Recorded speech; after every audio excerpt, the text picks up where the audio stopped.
Bonjour à tous, alors vidéo de reprise, on est au mois de janvier, on est mi-janvier. Voilà, la saison va pouvoir redémarrer.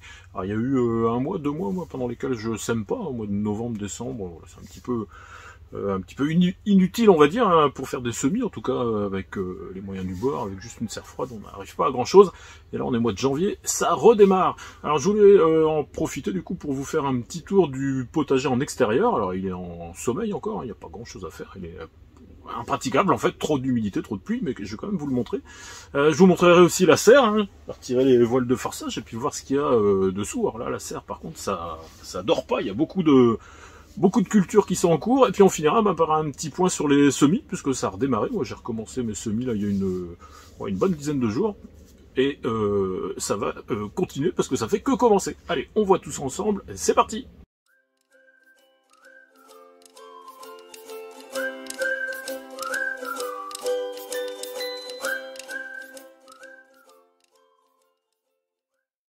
Alors on démarre avec une vue générale du potager en extérieur. Alors pas plus grand chose dans le potager.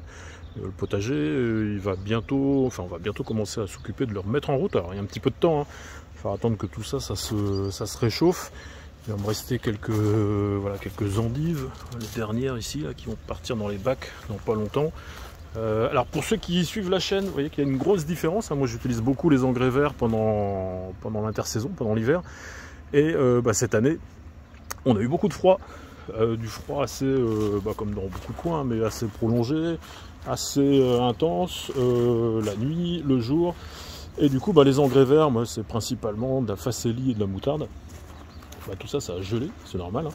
En dessous de moins 5 degrés, quand ça dure, voilà, ça gèle. Donc du coup, cette année, hein, le potager d'hiver, il est pas vert, il est beaucoup moins couvert. Les engrais verts, ils ont pris une bonne claque, hein. La facélie, elle a presque entièrement gelé, il reste plus grand chose. Alors ça dépend des parcelles. Il y a des parcelles plus ou moins fournies, des planches plus ou moins fournies. La moutarde, il reste plus que des tiges. Ça couvre un peu plus, mais c'est pas énorme non plus. Bon voilà, alors c'est pas gênant pour autant, hein. C'est sûr que ça couvre moins et qu'on a moins l'effet protection. On garde quand même une bonne texture de sol, hein. Là où il y a des engrais verts, il y a encore beaucoup de racines qui restent dans le sol, et du coup on a un sol qui est plutôt bien réactif quand il y a de l'eau et qui a tendance à faire éponge et à pas ruisseler. Voilà. Autrement, qu'est-ce qu'il nous reste? Un petit peu de choux de Bruxelles là-bas. Très bonne année, choux de Bruxelles, ils ont super bien donné. Il en reste quelques-uns sur le haut des tiges, les blettes qui prennent des coups de gelée, mais c'est pas grave. Celles-ci, elles vont rester en place encore un petit bout de temps, elles vont repartir là au printemps, fin d'hiver, hein, quand la température va remonter. Voilà, autrement plus grand chose dans le potager. On va commencer à s'en occuper doucement. Il reste des poireaux, voilà. Il va falloir amener les composts pour préparer tout ça, mais on a encore un petit peu de temps pour l'instant, trop d'humidité. Ici, ce coin-là, c'était le test d'engrais vert avec du seigle que j'avais fait. Ça a été un fiasco, semé trop tard. Il n'y a pas grand-chose qui est sorti, en tout cas pour l'instant. Ce que vous voyez là, les petits bouts qui sortent, là, ça c'est des chiens dents, hein. C'est pas de la... c'est pas mon seigle. Alors j'avais fait que ce petit carré-là. J'avais d'autres parties ici que j'ai fini par couvrir plus tardivement, simplement avec des feuilles mortes.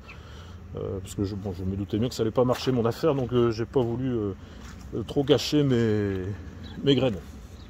Alors dans la serre, autrement, qu'est-ce que ça donne? Alors, dans la serre, là c'est un petit peu plus vivant. Je vais vous montrer ça. On a encore pas mal de trucs, hein. Ça commence à se vider, hein. Il y avait mon test de carottes ici, mais ça, voilà, on va voir ce que ça donne, si j'arrive à avoir des carottes. Alors ça c'était vraiment un peu pour rigoler, mais bon, on verra bien. Autrement, beaucoup de salade, des laitues, il reste encore quelques laitues, il reste des scaroles, on a vraiment un petit peu de tout. La mâche c'est fini, des épinards, pas mal d'épinards, bien ratiboisés parce qu'on se sert pas mal. Des repiquages d'autres laitues qui ont été faites, les dernières. Ici on a les oignons qui vont prendre le relais doucement, parce que la récolte d'oignons de l'été dernier, elle commence à arriver à la fin, mais là on va avoir des oignons jeunes. Encore d'autres salades, il y a encore beaucoup de salades, hein. Ça pousse lentement la salade, Mais voilà, il y a encore pas mal de stock. L'ail, plusieurs types d'ail, ail blanc, ail rose, qui est bien parti, quasiment du 100%. Ici quelques radis au fond, la salade pain de sucre, encore des radis. Voilà, les différents persils là, qui vont se remettre la lumière. Là on est en train de gagner, on est presque à 2 minutes de soleil là, actuellement qu'on gagne par jour. On n'est pas encore au maximum, on va arriver d'ici la fin du mois de janvier là, à 3-4 minutes par jour, là, ça va être énorme, on va gagner 20 minutes de soleil par semaine. Voilà, la végétation va repartir, alors surtout dans la serre où il fait plutôt doux, ça va être assez rapide. Il va falloir faire attention parce que les salades d'hiver elles vont avoir tendance à monter, mais bon, ça c'est un peu le jeu, ou c'est un peu le risque. On verra bien, mais le persil lui va se mettre à repartir très vite, et ça va être le moment justement de le récolter avant qu'il monte en fleurs. Qu'est-ce qu'on a d'autre ici? Les fraises, les fraisiers qui sont en fleurs pour la plupart. Voilà, dans la serre, vous voyez, il y a quand même pas mal de quoi faire. Alors là, l'idée, ça va être de la vider, hein, pour commencer déjà à préparer la place pour tous les semis et tous les godets qui vont commencer à prendre de la place, hein, dans la serre froide, et pas pour préparer déjà la saison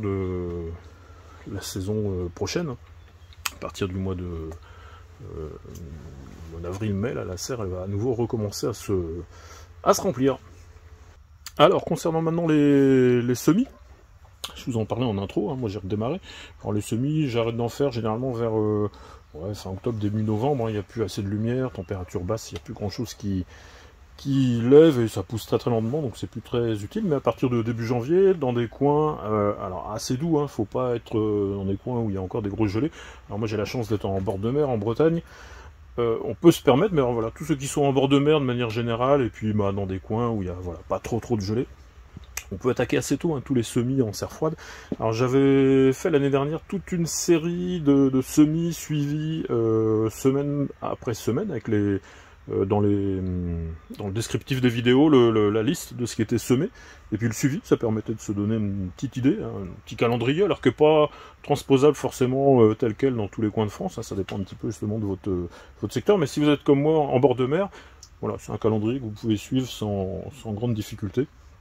Donc je vous remets les vidéos là-dessus. Voilà, si vous voulez suivre tout ça, faut pas hésiter à aller piocher dedans pour y trouver des trucs intéressants. Alors moi pour l'instant j'ai démarré vraiment doucement avec des petits semis qui n'ont pas levé encore de poireaux d'été, qu'on mangera au mois de juin, hein, si la levée est bonne. Et puis les premiers nouveaux semis de salade, la reine de mai évidemment. Alors les poireaux c'est du Swiss Giant.